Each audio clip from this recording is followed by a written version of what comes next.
If you're anything like me, you've spent the last few weeks binging Ghost of Yotei content, reading up about all the new features, and just impatiently waiting for your chance to experience this open world Edo-era fantasy, right? Welp, we're here now, and I'm gonna talk about all my first impressions about 20 hours in, but I don't want to waste your time yapping about the story or the combat that much. I'd rather go into a bit more detail on the smaller things, like the campaign, the bounties, how does it compare to its predecessor, and most importantly, is Yotei worth the money?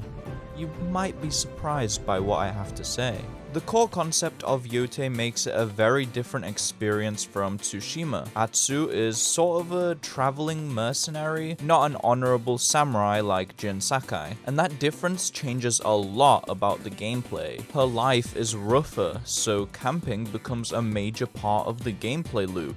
You can recover your spirit, change the time of day, cook food for buffs, and occasionally meet wanderers or friends on the road. So, let's unpack that. Credit to Sucker Punch for actually using the DualSense features. That controller was hyped as the best ever made just a few years back, but most devs have stopped bothering with its mechanics. Yotei, being a PlayStation exclusive, leans into it heavily, and unlike most people online, I'm actually a fan. When you set up a camp, you swipe the touchpad to light the fire. When cooking, you tilt the controller to evenly burn your food, like a Mario Party minigame. It's a nice touch, but there's no real stakes. That's where my problem lies. You can't fail at cooking or mess up lighting the fire, and if you find it annoying, you can skip it entirely. They should have added consequences for screwing up, but as it stands, it's surface level immersion at best. Like, imagine if you burnt your food and end up getting a damage debuff instead, or setting your camp on fire or something. That would have given the mechanic a lot more value. I try to camp as much as possible to stay immersed in Atsu's journey, but the game never forces you to do it. The consequences are minimal. Camping does restore your spirit easily, but so does killing a few enemies. I'm on hard difficulty, which is 1 below lethal, and I still don't need to prep for fights. The Witcher 3 handles this way better by making high difficulty so brutal that you're forced to gather herbs and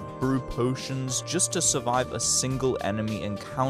PlayStation Studios seem terrified of alienating casual players, but if you're including hard and lethal difficulty modes, commit to them. Make your mechanics matter instead of just being glorified cutscenes. You can now take on various handcrafted bounties at the bounty board in towns and inns, which is cool as hell. Any game that allows me to be a cool ass bounty hunter is immediately a win in my books. These bounties often lead to unexpected endings or routes. They can just take a lot of different directions with it because they are made by the developers. Like this guy Shiro, who you hunt down but end up forming an alliance of sorts with and doing a mission together. By the way, you get a raccoon mask from doing this questline, and you know I had to cop it. If you're sub to the channel, you are obliged to do the same. It's only right, unless your parents have never taught you manners.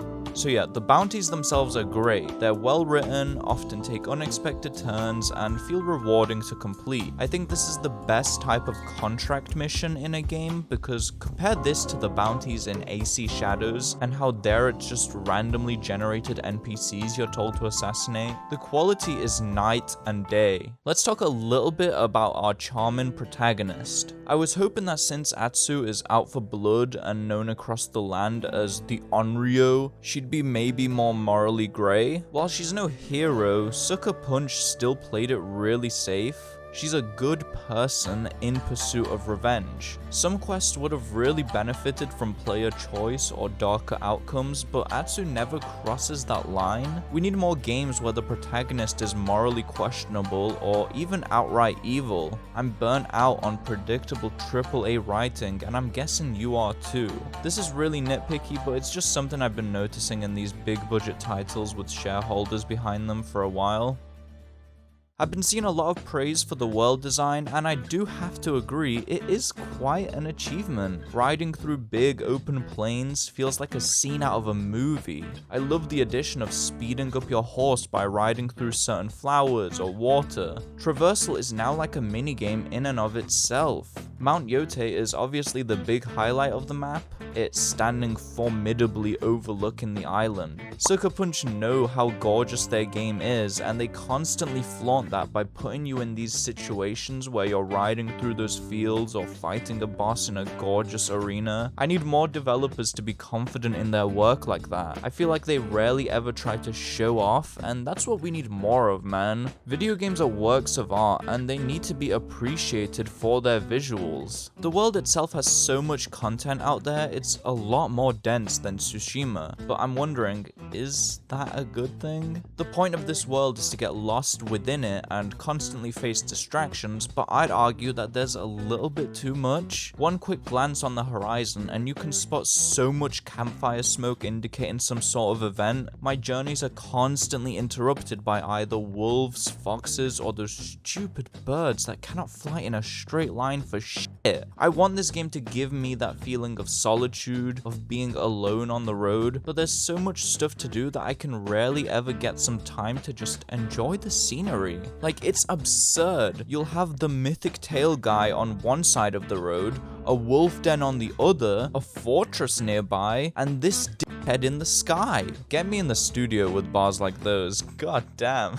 I absolutely adore Red Dead 2's world. The density and encounter rates feel perfectly balanced. I'd be riding along, spot a deer and decide to hunt it, or find a cliff edge and set up camp just because. I can't feel that same pull in Yotei because the moment I think about camping, there's a hot spring smoke calling me over, or the 15th Ronin in 10 minutes coming to assassinate me. I'm sure some people love being constantly bombarded with content, but it feels contradictory to the lone wanderer seeking revenge concept. Every time you try to focus on that urgent revenge storyline, the game yanks you into doing 5 other things before that. It feels like the game is anxious about losing the player's attention, so it constantly throws content at you rather than trusting you to explore at your own pace. And while the side content is generally fine, it's not Witcher 3 level writing, so the sheer frequency of it can get a little tiring.